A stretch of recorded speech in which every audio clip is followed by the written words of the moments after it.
What if I told you that the world's tallest building stands on ground so unstable? Engineers had to invent an entirely new way to build just to keep it from sinking. Picture this: a city rising from the desert, a place where ambition has no limits. In the early 2000s, Dubai's rulers envisioned a tower so tall it would put their tiny emirate on the global map forever. Not just a tall building, the tallest. A statement in steel and glass that would defy gravity, geography, and even common sense. But the ground beneath Dubai is soft, unstable, almost like sandcastle foundation. Building something ordinary was hard enough. Building the Burj Khalifa seemed impossible.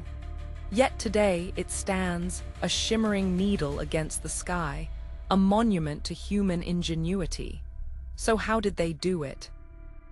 How do you build the world's tallest structure on land that can barely support its own weight? The story begins not with a blueprint, but with a gamble. In 2004, construction started on what was then called Burj Dubai. The design was revolutionary, a triple-lobed footprint inspired by the geometry of a desert flower. But the real challenge wasn't the shape, it was the earth. Dubai sits on layers of sand and weak sedimentary rock. Underneath, there's water. To support a building over half a mile high, you need a foundation that won't shift, sink, or settle. And that's where engineers faced their first nightmare. Traditional piles wouldn't work. They'd sink or tilt under the staggering weight. So the team designed something unprecedented. A reinforced concrete raft, supported by 194 giant piles driven nearly 165 feet into the ground. Think of it like a giant snowshoe, spreading the weight over a massive area so the building floats, in a sense, on the weak soil below. But even that wasn't enough. Because the higher you build, the more you have to fight the wind. Skyscrapers sway, it's natural. But in a building this tall, wind forces could make the upper floors uninhabitable. People would get motion sickness just looking out the windows. So the architects turned to nature for a solution. They studied the way certain flowers spiral as they grow, a shape that confuses the wind, preventing it from hitting the building with full force from any single direction. The Burj's tapering, spiraling design isn't just beautiful, it's a functional windbuster. But the innovations didn't stop there.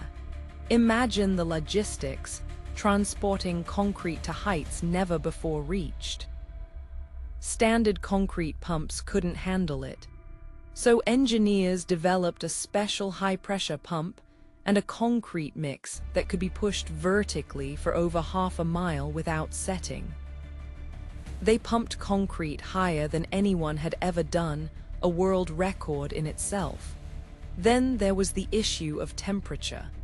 In Dubai, outside temperatures can reach 120 degrees Fahrenheit. Inside, glass walls would turn the building into a greenhouse. So they installed a cladding system with over 24,000 reflective panels, each carefully angled to deflect solar heat. The exterior isn't just a skin, it's a shield. But ambition always comes with risk. In 2007, with the tower halfway up, the global financial crisis hit. Dubai's economy teetered. Funding dried up. For months, no one knew if the Burj would ever be completed. At one point, the project was just days from stalling completely. Then, in a dramatic move, Dubai's neighbor Abu Dhabi stepped in with a multi-billion-dollar bailout. The tower was renamed Burj Khalifa in honor of the UAE president, a symbol of unity in a moment of crisis. Construction resumed, racing toward the sky once more. On January 4, 2010, the Burj Khalifa officially opened.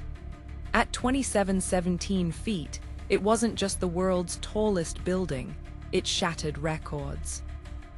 Tallest structure, highest occupied floor, longest elevator travel distance, highest outdoor observation deck. But more than the numbers, the Burj represented something deeper, a shift in what humans believe is possible. It showed that with enough creativity, courage, and collaboration, we can build the impossible, even on foundations of sand. What's the next frontier in engineering? What impossible structure should humanity tackle next? Let us know in the comments, and if you want more stories of human ingenuity, subscribe to Wonder Explorer.